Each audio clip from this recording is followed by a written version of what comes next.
hindi natin nakikita, gusto lang natin tingnan yung positive.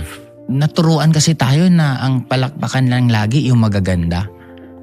Pero hindi natin na-appreciate na palakpakan din natin yung mga pinagdadaanan natin. Kasi ako lagi kong sinasabi, kung ang past mo, ang grabe pinagdaanan mo sa buhay, congratulations. Kasi hindi yan binigay sa'yo kung hindi maganda yung buhay na nag-aantay sa'yo in the future. Ganda. Kaya ka-trained ng pain na yon, ng hirap na yon, kasi napakaganda ng buhay na nag-aantay sa'yo the moment na matutunan mo lang agad yung lesson na tinuturo sa'yo. Okay. So, ibig sabihin, wala talagang pangit na nangyayari sa buhay. Is that it? It's all about perspective eh. Nasa sayo naman kung paano mo i-interpret yung mga nangyayari sa'yo.